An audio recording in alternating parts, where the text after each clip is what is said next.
Welcome to online learning students. Last લેક્ચરમાં આપણે સંયોજક પેશી વિશેની ચર્ચા કરી હતી કે કનેક્ટિવ ટિશ્યુ કોને કહેવાય, એના જુદા જુદા પ્રકાર, એમાં શિથિલ સંયોજક પેશી કોને કહેવાય, સઘન સંયોજક પેશી કોને કહેવાય અને વિશિષ્ટીકરણ પામેલી સંયોજક પેશીઓ કઈ કઈ છે વગેરે. હવે આ લેક્ચરની અંદર આપણે એક નવી જ પેશી એની માહિતી મેળવવાની છે અને તે નવી પેશી એનું નામ છે સ્નાયુ પેશી, મસ્ક્યુલર ટિશ્યુ અથવા મસલ ટિશ્યુ જેને કહેવાય છે તે. ઓકે, ફર્સ્ટ ઓફ ઓલ સ્નાયુ શબ્દથી આપણે બધા પરિચિત હોઈશું. સ્નાયુ કોને કહેવાય, સ્નાયુનું કાર્ય શું છે, એ બધા બેઝિક ક્વેશ્ચનનો આપણને આન્સર આવડતો હશે. પરંતુ આજે આપણે આ લેક્ચરમાં જે રચના સમજવાની છે તે સ્નાયુની રચના સમજવાની છે. મતલબ કે આપણા મસલ્સ કેવા દેખાય છે, એની અંદર શું આવેલું છે, કયા કયા ટાઈપના મસલ્સ હોય છે શરીરની અંદર વગેરે. આ બધું આપણે આજે સમજવાનું છે. ઓકે, સ્નાયુ પેશી, મસલ ટિશ્યુ. દરેક સ્નાયુ ઘણા બધા લાંબા નળાકાર તંતુઓનો બનેલો હોય છે જે સમાંતર પંક્તિઓમાં ગોઠવાયેલા હોય છે. કોઈ પણ સ્નાયુ હોય, દાખલા તરીકે હું એક આકૃતિ અહીંયા ડ્રો કરું છું, માની લો કે આ કોઈ સ્નાયુ છે. ઓકે, તો એ ઘણા બધા લાંબા નળાકાર તંતુઓનો બનેલો હોય છે. ધેટ મીન્સ કે આ પ્રમાણે એની અંદર આ એક લાંબો નળાકાર તંતુ, બીજો આ એક લાંબો નળાકાર તંતુ, આવા ઘણા બધા લાંબા નળાકાર તંતુ આવેલા હોય છે.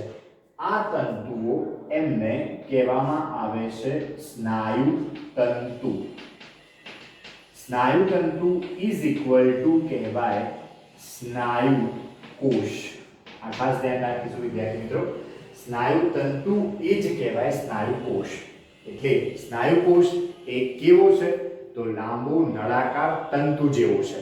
ઓકે, આવા અસંખ્ય લાંબા નળાકાર સ્નાયુ તંતુઓનો બનેલો હોય છે કોઈ પણ સ્નાયુ. સપોઝ આ એક સ્નાયુ છે તો એની અંદર આવા લાંબા નળાકાર અસંખ્ય લાંબા તંતુઓ, જેને સ્નાયુ તંતુ કહીશું અથવા સ્નાયુ કોષ કહીશું, તે આવેલા હોય છે. ઓકે, બીજું મેં લખ્યું છે કે આ તંતુ એને સ્નાયુ તંતુ કહેવાય છે, જે સરળ છે હવે સમજવું. સ્નાયુ તંતુ ઘણા બધા સૂક્ષ્મ તંતુકોથી બનેલ હોય છે જેને સ્નાયુ તંતુકો કહે છે. આ પણ એની અંદરની રચના છે.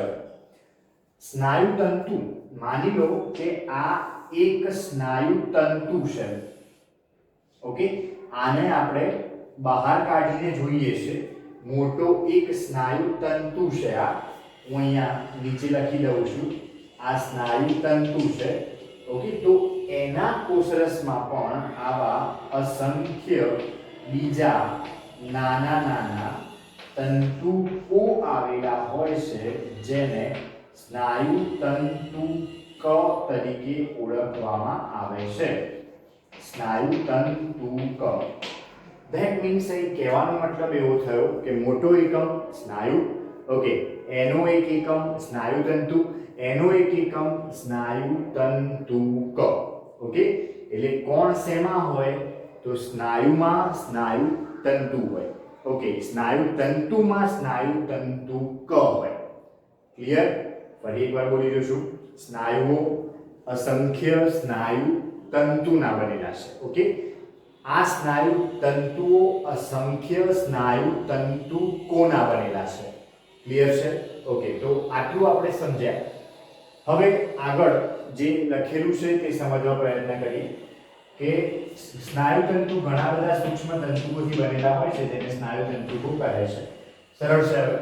બધા સ્નાયુ તંતુ એ ઉત્તેજનાના પ્રતિસાદ રૂપે તાલબદ્ધ રીતે ટૂંકા થઈ જાય છે તથા પુનઃ લાંબા થઈને તેઓ શિથિલન પામે છે, એટલે કે મૂળભૂત અવસ્થા પ્રાપ્ત કરે છે. બધા જ સ્નાયુ તંતુઓ એમના પાસે સંકોચન અને વિસ્તરણનો ગુણધર્મ છે. ઉત્તેજનાના પ્રતિસાદ રૂપે, ધેટ મીન્સ કે મગજમાંથી ત્યાં સંદેશો પહોંચશે સંકોચન માટે, ત્યારે એ સ્નાયુ તંતુ, માની લો કે આટલો લાંબો એક સ્નાયુ તંતુ છે તો એ આ પ્રમાણે સંકોચન પામશે, વિસ્તરણ પામશે, સંકોચન પામશે, વિસ્તરણ પામશે. આ રીતે દરેક સ્નાયુ તંતુ એ ઉત્તેજનાના પ્રતિસાદ રૂપે સંકોચન પામે છે એટલે કે ટૂંકા થાય છે અને શિથિલન પામે છે એટલે કે લાંબા, એટલે કે પોતાની મૂળભૂત પરિસ્થિતિ પુનઃ પ્રાપ્ત કરે છે. ઓકે, ચલો નેક્સ્ટ વસ્તુ કે સ્નાયુ પેશીની ક્રિયાવિધિ વાતાવરણમાં થતા ફેરફારને સાનુકૂળ થવા શરીરનું હલનચલન પ્રેરે છે તેમજ શરીરના વિવિધ ભાગોને યોગ્ય સ્થિતિમાં રાખે છે. સરળ છે. સ્નાયુ પેશીની ક્રિયાવિધિ વાતાવરણમાં થતા ફેરફારને સાનુકૂળ થવા શરીરનું હલનચલન પ્રેરે છે. સપોઝ કે એક સિમ્પલ વાત કરીએ કે આપણે રસ્તા ઉપર ક્યાંક જઈ રહ્યા છીએ અને અચાનક ધોધમાર વરસાદ તૂટી પડે છે, તો આપણે દોડીને કોઈક છત નીચે આશરો લઈએ છીએ. એટલે શું થયું? વાતાવરણમાં થયો ફેરફાર. ચલો એ ફેરફારને સાનુકૂળ થવા માટે પગના સ્નાયુ, હાથના સ્નાયુએ એક ઝડપથી સંકોચન અને વિસ્તરણ બતાવ્યું, જેના કારણે આપણે ઝડપથી ચાલીને કે ઝડપથી દોડીને એ છત નીચે જતા રહ્યા. તો આ વિધાનનું એ જ અર્થ થશે, સ્નાયુ પેશીની ક્રિયાવિધિ વાતાવરણમાં થતા ફેરફારને સાનુકૂળ થવા શરીરનું હલનચલન પ્રેરે છે. સરળ છે. ઓકે, તેમજ શરીરના વિવિધ ભાગોને યોગ્ય સ્થિતિમાં રાખે છે. એ પણ સરળ છે, સમજી શકાય તેવું છે. સ્નાયુના કારણે શરીરના વિવિધ ભાગો યોગ્ય સ્થિતિમાં રહેશે. ઓકે, બીજું કે સામાન્યતઃ શરીરના બધા જ હલનચલનમાં સ્નાયુ મુખ્ય ભૂમિકા ભજવતો હોય છે. બધા જ હલનચલન એની અંદર આ ત્રણ વસ્તુ આમ તો જે ખૂબ જરૂરી છે. એક અસ્થિ એટલે કે હાડકું, એના સાથે જોડાયેલ કંકાલ સ્નાયુ, આ મસલ, અને એને સંદેશો આપવા માટે ચેતાતંત્ર. ઓકે, એટલે આ હલનચલન કે પ્રચલનની પ્રક્રિયા ત્રણ વસ્તુના સંગમથી થશે અથવા ત્રણ વસ્તુના કોઓર્ડિનેશનથી થશે. નંબર 1 સંદેશો જે મગજમાંથી આવશે, ચેતાતંત્ર. નંબર 2 સ્નાયુ પોતે. નંબર 3 અસ્થિ. ઓકે, તો એ રીતે આ ત્રણ એના કોઓર્ડિનેશન વડે હલનચલનની પ્રક્રિયા થતી હોય છે, પ્રચલનની પ્રક્રિયા થતી હોય છે.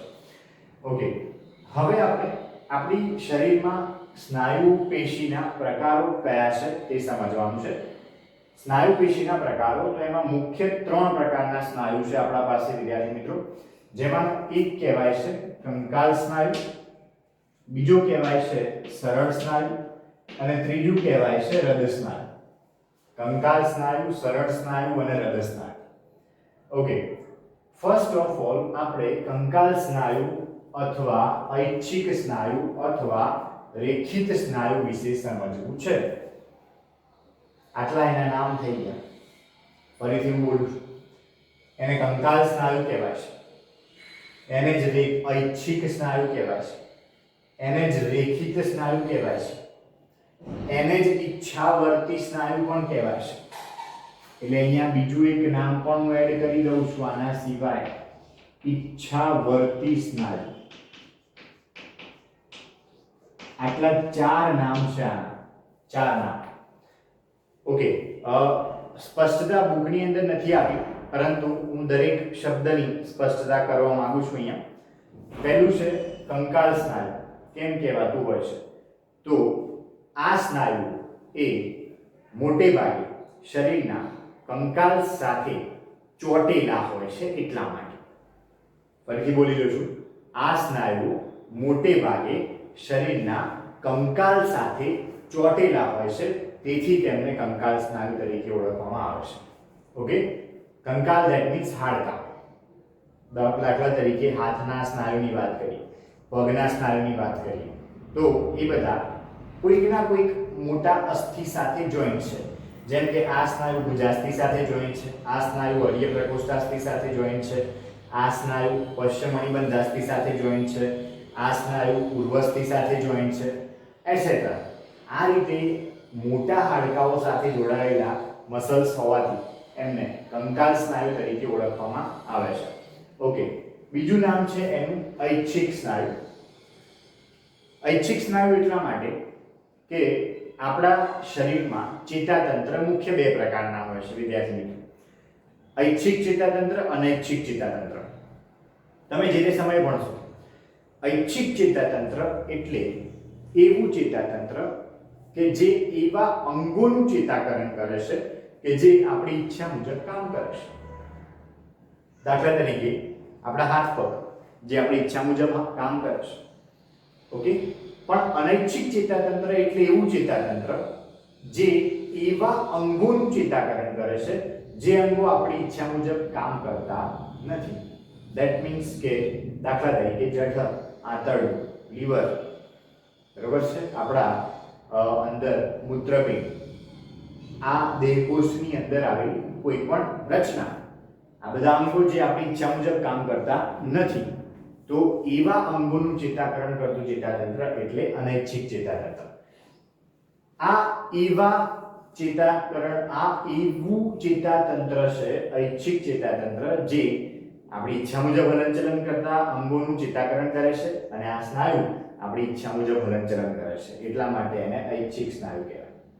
બરોબર. આ બંને નામ એટલા માટે જ આપવામાં આવે છે. ઈચ્છાવર્તી એટલે ઈચ્છા મુજબ હલનચલન કરનારા સ્નાયુ, અને ઐચ્છિક સ્નાયુ એટલે એનું ચેતાકરણ ઐચ્છિક ચેતાતંત્ર દ્વારા થાય છે તેટલા માટે. ઓકે. રેખિત સ્નાયુ કેમ કહેવાય છે? તો જ્યારે એને સૂક્ષ્મદર્શક યંત્રમાં જોવામાં આવે, માઇક્રોસ્કોપમાં જોવામાં આવે, ત્યારે એની રચનામાં ઘેરા અને ઝાંખા પટ્ટા આપણને જોવા મળે છે. ઘેરા અને ઝાંખા પટ્ટા આપણને જોવા મળે છે, એટલા માટે એને રેખિત સ્નાયુ તરીકે પણ ઓળખવામાં આવે છે. ઓકે. તો આ ચાર નામ એનું આપણે ક્લેરિફિકેશન મેળવ્યું, કેમ આવા નામ પડ્યા છે એ આપણે સમજ્યા. હવે એની રચના સમજીએ. આની ડિટેલ રચના એ આગળના ચેપ્ટર્સની અંદર આવે છે, પરંતુ થોડું ઘણું આપણને બેઝિક આઈડિયા ચોક્કસ હોવો જોઈએ. જેમ કે આપણે આ આખો એક માની લો કે કંકાલ સ્નાયુ છે. ઓકે. આ એક આખો એક કંકાલ સ્નાયુ છે. તો આ કંકાલ સ્નાયુ આવા ઘણા બધા સ્નાયુ જૂથનો બનેલો હોય છે. સ્નાયુ જૂથ, આ આખો કંકાલ સ્નાયુ, તો આ રીતે એમાં એક સ્નાયુ જૂથ, આ બીજું સ્નાયુ જૂથ, આ ત્રીજું સ્નાયુ જૂથ, એમ ઘણા બધા સ્નાયુ જૂથ આવેલા હોય છે. બુકમાં જે આપેલી છે આકૃતિ આપણને સ્નાયુ જૂથો આપેલા છે. ઓકે. આ બધા સ્નાયુ જૂથ છે. હવે એક સ્નાયુ જૂથને આપણે પકડીએ છીએ, એક સ્નાયુ જૂથ આ પ્રમાણે પકડીએ છીએ, તો એ સ્નાયુ જૂથને બહાર ખેંચીએ ત્યારે એની અંદર ઘણા બધા આવેલા હોય સ્નાયુ તંતુ. બુકમાં જે આકૃતિ આપેલી છે, હું ફરીથી બોલી રહ્યો છું, બુકમાં જે આકૃતિ આપેલી છે એ આ સ્નાયુ તંતુની છે, સ્નાયુ જૂથની નથી, સ્નાયુ તંતુની છે. આ સ્નાયુ તંતુઓ છે ઘણા બધા. ઓકે. આ સ્નાયુ તંતુઓ ઘણા બધા છે, એને ભેગા કરી દઈએ એટલે એક બની જશે આપણું સ્નાયુ જૂથ. ઓકે. એટલે આ આખું એક સ્નાયુ જૂથ કહેવાશે. ઓકે. જેની અંદર ઘણા બધા સ્નાયુ તંતુ છે. આ પ્રમાણે એકદમ ધ્યાનથી સમજજો આને. આખો સ્નાયુ છે, આખો મોટો સ્નાયુ છે, બરાબર. અહીંયા મેં લખ્યું છે આટલેથી આટલે સુધી. આ સ્નાયુ બનેલો છે ઘણા બધા સ્નાયુ જૂથનો. ઓકે. આ બધા ઘણા બધા સ્નાયુ જૂથ છે. આ આખું એક સ્નાયુ જૂથ કહેવાશે. આ સ્નાયુ જૂથ એના ઉપરનું જે આવરણ છે, સ્નાયુ જૂથ ઉપરનું આવરણ, ધેટ મીન્સ કે આ આવરણ, આ સ્નાયુ જૂથ ઉપરનું આવરણ જે છે આને ફેસિયા કહેવાય છે. FASCIA, ફેસિયા તરીકે ઓળખવામાં આવે છે. ઓકે. ચલો, એમાંથી મેં એક એકમ ખેંચ્યો, આમ એક એકમ બહાર કાઢ્યો, તો એ બહાર કાઢેલું જે એકમ છે એને કહેવાય સ્નાયુ તંતુ. ઓકે. એ સ્નાયુ તંતુ છે. હવે એને બહાર કાઢતા એના ઉપર આવા ઘેરા ઝાંખા પટ્ટાઓ દેખાય છે. એકચ્યુઅલીમાં અંદર જે છે એ ઘેરા અને ઝાંખા તંતુઓ છે, એ બધા સ્નાયુ તંતુકો છે. ઓકે. એટલે આ થઈ ગયો સ્નાયુ. સ્નાયુ બનેલો છે સ્નાયુ જૂથનો. સ્નાયુ જૂથમાંથી એક એકમ બહાર કાઢો એટલે સ્નાયુ તંતુ, અને એની અંદર પણ જુઓ ત્યારે દેખાય સ્નાયુ તંતુક.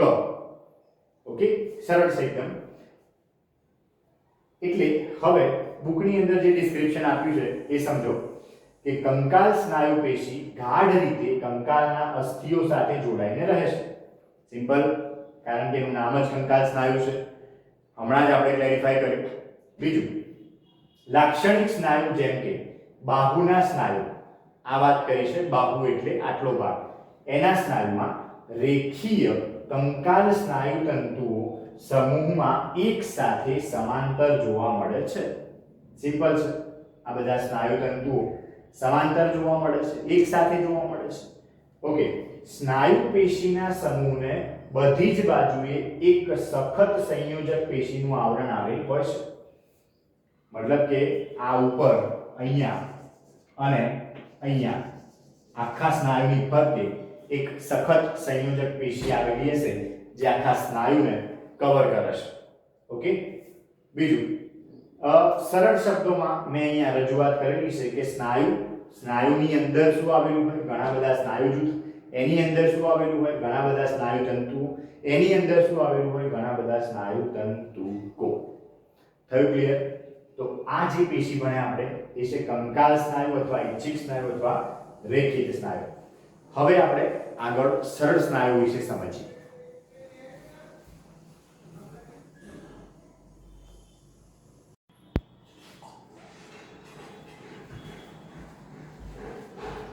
ઓકે સ્ટુડન્ટ્સ, તો હવે આપણે આગળની સ્નાયુ પેશી વિશે ચર્ચા કરવી છે અને આપણે જસ્ટ હમણાં જ ભણીને આવ્યા કે કંકાલ સ્નાયુ પેશી કોને કહેવાય અથવા રેખિત સ્નાયુ પેશી કોને કહેવાય અથવા ઈચ્છાવર્તી સ્નાયુ પેશી કોને કહેવાય અથવા ઐચ્છિક સ્નાયુ પેશી કોને કહેવાય.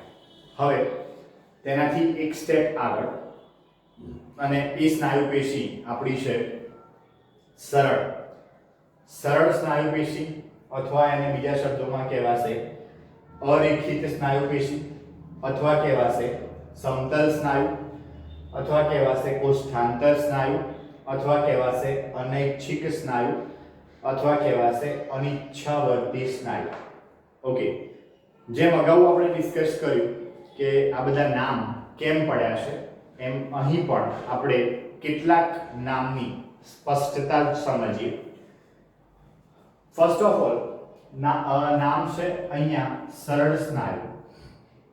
સરળ સ્નાયુ એટલા માટે કહેવાય છે કે આનું બંધારણ, આ પેશી, એનું સ્ટ્રક્ચર એ અગાઉ આપણે જે જોયું રેખિત સ્નાયુ એના કરતા સરળ છે એટલા માટે. ઓકે, બીજું આને અરેખિત કેમ કહેવાય છે તો એનું ક્લેરિફિકેશન છે કે આ સ્નાયુની અંદર જેમ અગાઉ પેલી પેશીમાં માઇક્રોસ્કોપ હેઠળ જોતા ઘેરા અને ઝાંખા પટ્ટાઓ જોવા મળતા, એ પટ્ટાઓ રેખાઓ સ્વરૂપે જોવા મળતા, એમ અહીં આવા ઘેરા અને ઝાંખા પટ્ટા જોવા મળતા નથી. એટલા માટે અહીં કોઈ રેખાઓ પડતી નથી.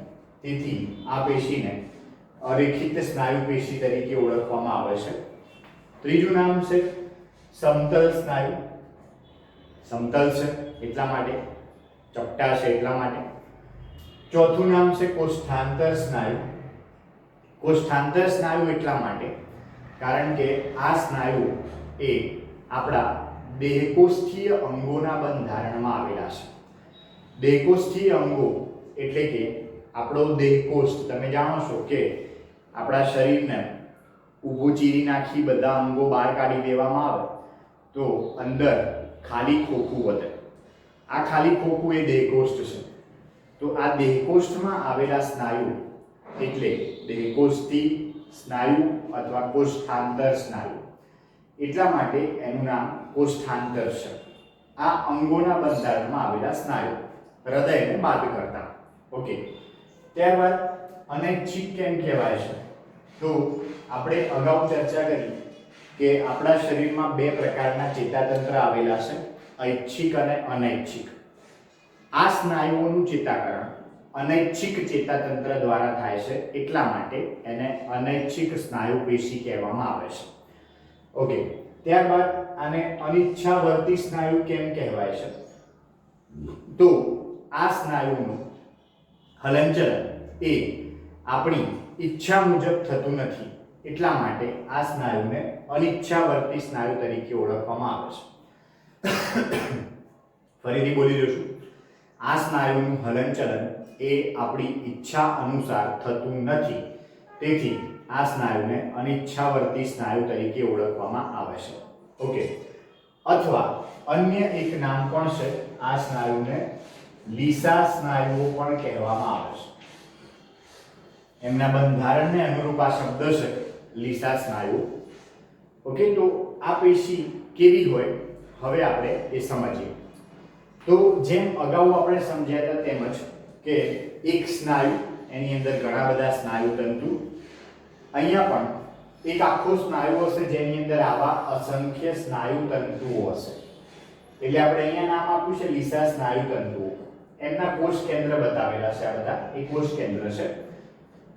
આ સ્નાયુ તંતુઓની વિશેષતા એ છે વિદ્યાર્થી મિત્રો કે આ સ્નાયુ તંતુઓ એ બંને છેડે અણીદાર છે. ધેટ મીન્સ કે તે ત્રાકાકાર સ્નાયુઓ છે. ઓકે, તો હવે આપણે એને અંદર પ્રમાણે જોઈએ તો અહીંયા સ્નાયુ તંતુ બંને છેડે અણીદાર એટલે કે ત્રાકાકાર હોય છે. એટલા માટે આ ત્રાકાકાર આપણે આકાર અહીંયા બતાવેલો છે. બીજું કે તેમાં ઘેરા અને ઝાંખા પટ્ટા જોવા મળતા નથી.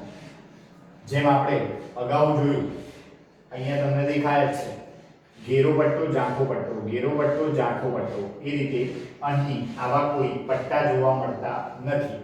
એટલા માટે તો એને અરેખિત સ્નાયુઓ પણ કહે છે. ઓકે, બીજું કોષીય સંધિ તેને એક સાથે જોડાયેલી રાખે છે તથા તે સંયોજક પેશીના આવરણથી ઢંકાઈને સમૂહમાં સાથે રહે છે. કોષોના વિશિષ્ટ જોડાણ, આ બે કોષો છે અલગ અલગ, એના વિશિષ્ટ જોડાણ એટલે કોષીય સંધિ કહેવાશે. તેને એક સાથે જોડેલી રાખે છે. આ બધા સ્નાયુ તંતુને કોષીય સંધિ એટલે કે કોષોના વિશિષ્ટ જોડાણ એક સાથે જોડાયેલા રાખે છે અને આ આખો એક સ્નાયુ બનશે.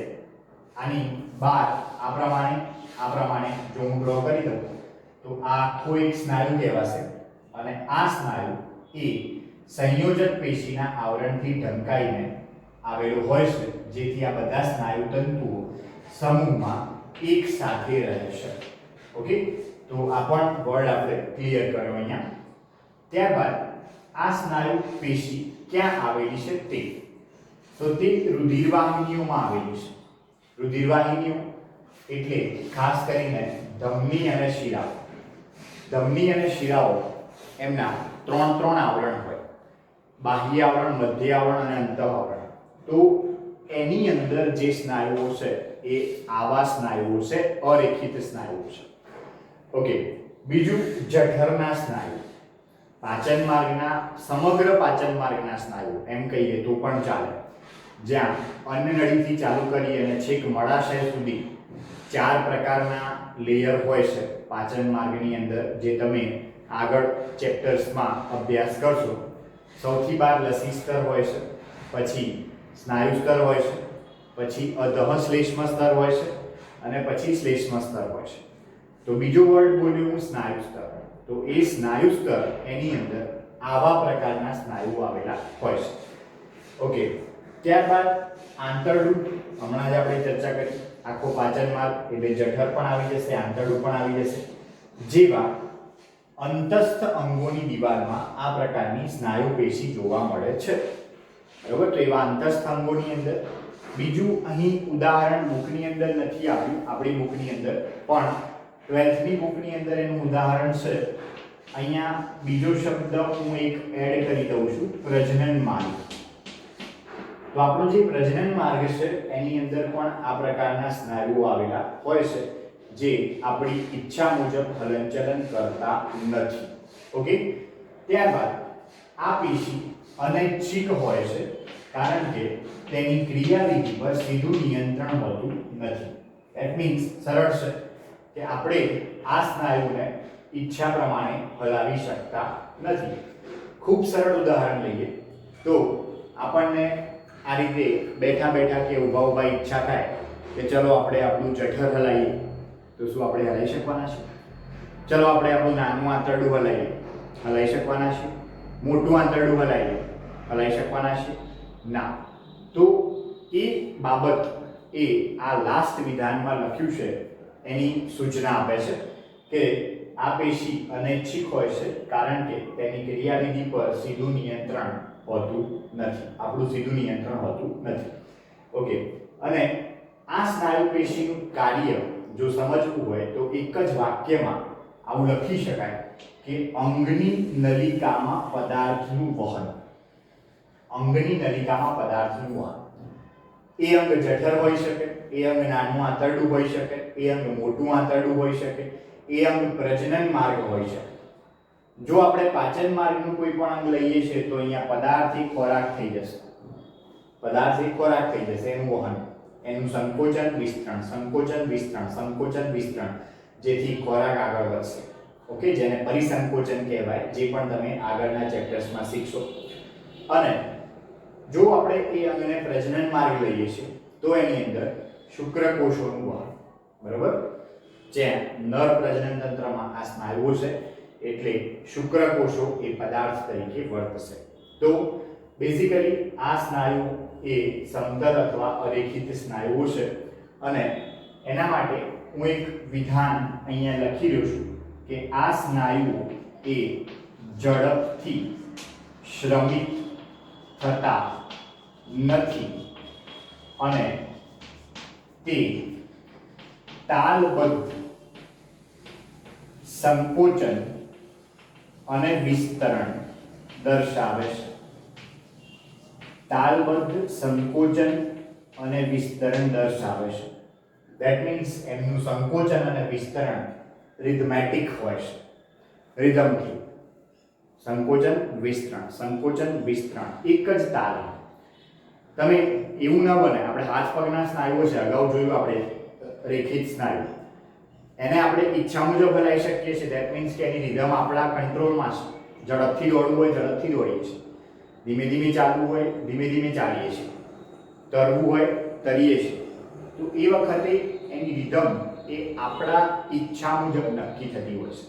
પણ ક્યારે એવું બન્યું કે આપણે ખોરાક ખાધો, માની લો કે એક રોટલી ખાધી, તો જઠરનું ધીમે ધીમે તાલબદ્ધ સંકોચન વિસ્તરણ આ રીતે થાય છે, અને 5 રોટલી ખાઈ ગયા તો જઠર આમ દબાદબ દબાદબ દબાદબ ચાલુ પડી જાય, એવું બન્યું ના, બરાબર. તો એના પાસે એક રિધમ છે, તાલ છે, બરાબર, જેના કારણે એ ઝડપથી શ્રમિત થતા નથી, એટલે કે થાકી જતા નથી. અગાઉ જોયું આપણે રેખિત સ્નાયુ એ ઝડપથી શ્રમિત થઈ જાય છે, ખાસ ધ્યાન રાખજો. સ્નાયુ શ્રમિત થવા એટલે શું? તો એની અંદર લેક્ટિક એસિડ નામના પદાર્થનો ભરાવો થવો. આ ખાસ ધ્યાન રાખીશું. ફરીથી શબ્દ હું વાપરી રહ્યો છું જે ખૂબ અગત્યનો શબ્દ છે.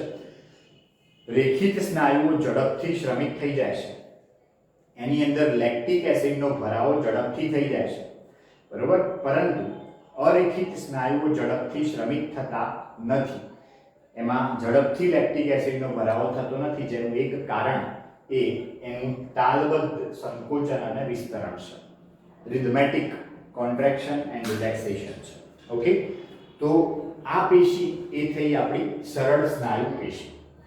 હવે આપણે લાસ્ટ સ્નાયુ પેશી વિશે ચર્ચા કરવી છે અને એ છે હૃદ સ્નાયુ, અથવા એને બીજા શબ્દોમાં કહેવાય છે જાલાકાર સ્નાયુ, અથવા એને ત્રીજા શબ્દોમાં કહેવાય છે અનૈચ્છિક રેખિત સ્નાયુ. અનૈચ્છિક રેખિત સ્નાયુ.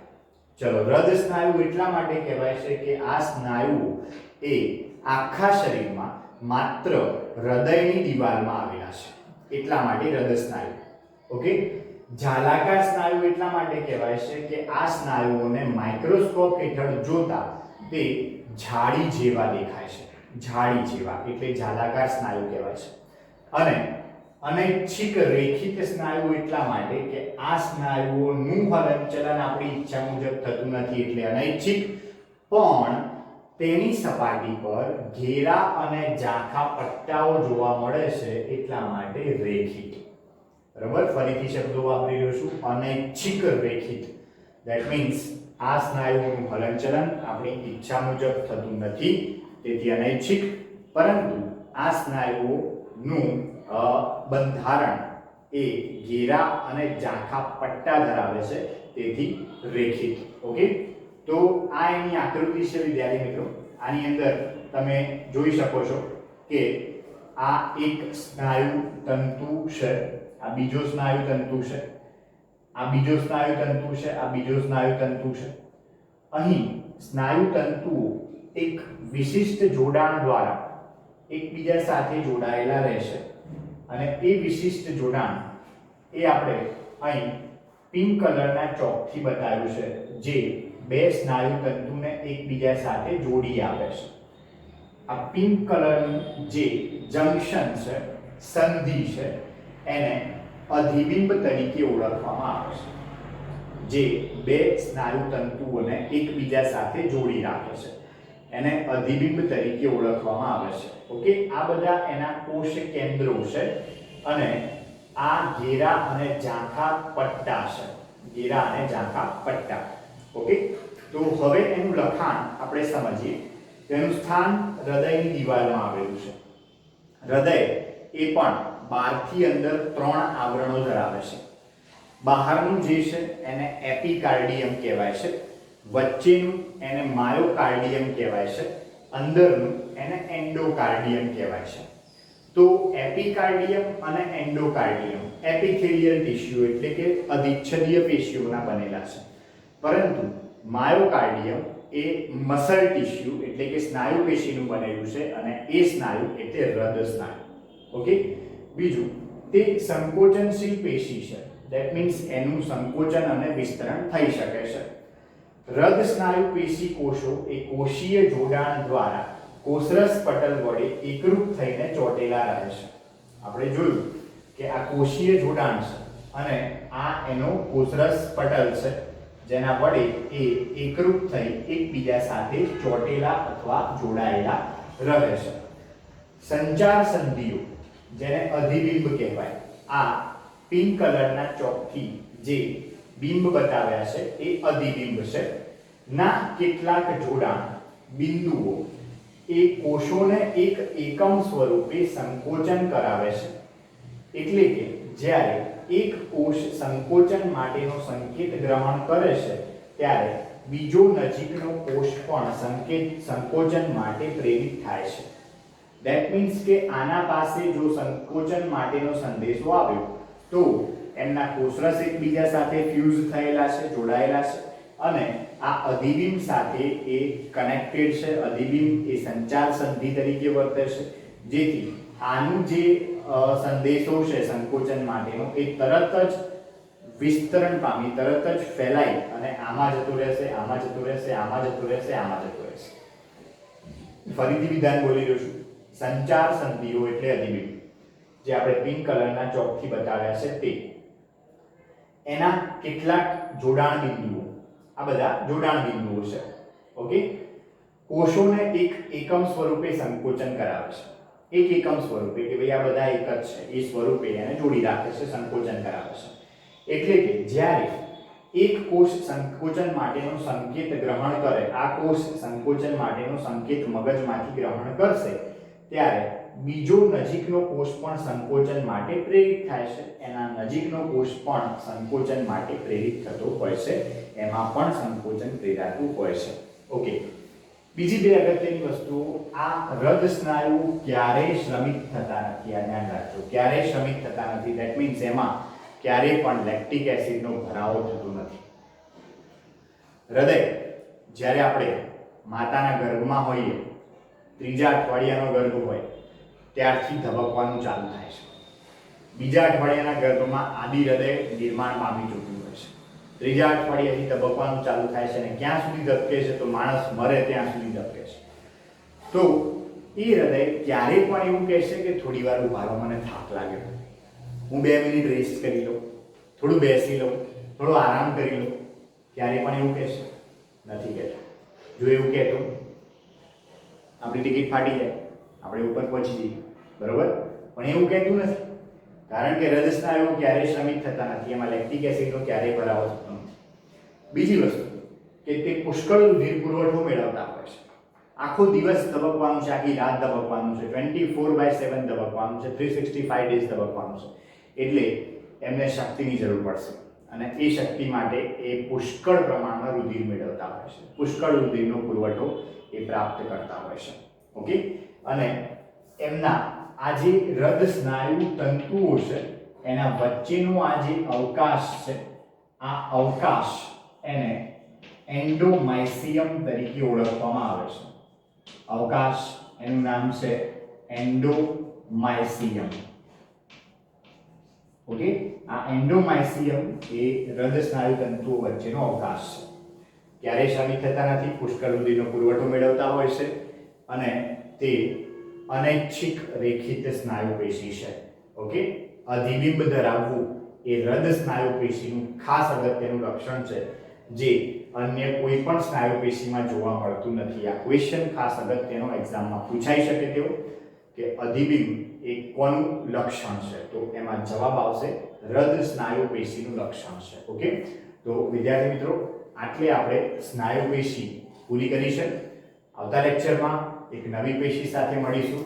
નમસ્કાર.